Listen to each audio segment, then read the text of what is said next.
Bonjour, bonne journée.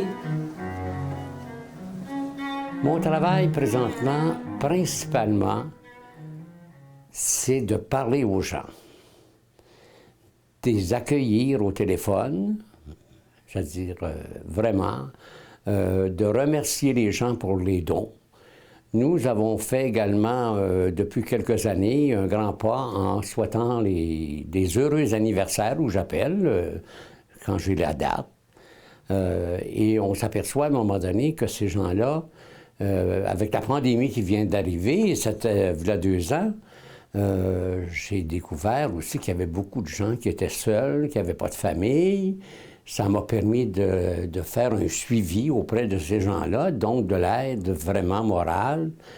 Et ces gens-là étaient renfermés dans des résidences où il n'y a plus de vie.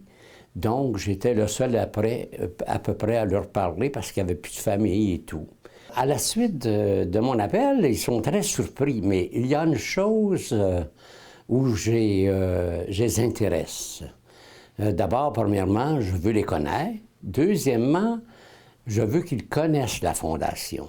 Alors, ça me permet de mentionner le nombre de séminaristes, qu'est-ce qui se passe de la vie au grand séminaire, de parler de nos enseignants, de parler également des gens comme notre recteur, les messes qu'on fait dans la semaine, chaque semaine, avec les séminaristes, cette vie communautaire qu'on a tant désirée, parce que dans le passé, dans les grands locaux qu'on avait là-bas, ben, on ne se voyait pas, tandis qu'ici, la participation des séminaristes et de la fondation, des professeurs, fait qu'il y a une très belle vie communautaire.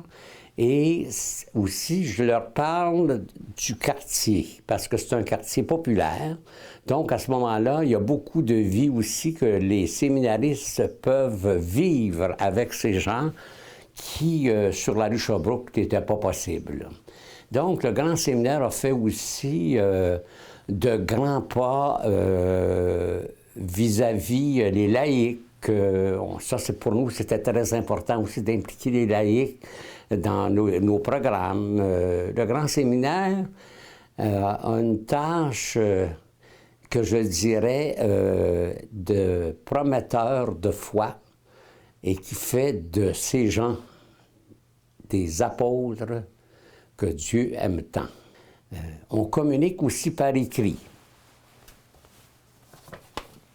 Je vous donne un exemple ici. Vous avez un document aux nouvelles. Alors, c'est des nouvelles du Grand Séminaire de Montréal, de la Fondation, que nous envoyons 2 ou 3 fois par année, dépendamment par exemple, au temps de Noël, au temps de Pâques, au temps de la demande pour notre soutien. Et ces gens-là me rappellent à la suite de ce document-là qui est important. Et ils deviennent des promoteurs pour nous. Au Grand Séminaire de Montréal, nous avons rajeuni. Nous n'avons pas vieilli, nous avons rajeuni. C'est un dynamisme régulier. Tous les jours, je vois cette belle jeunesse encore qui va cheminer vers la prêtrise. Et je suis très heureux aujourd'hui encore de vous dire un grand merci pour tout ce que vous faites pour la Fondation. Et soyez assurés de mes appels.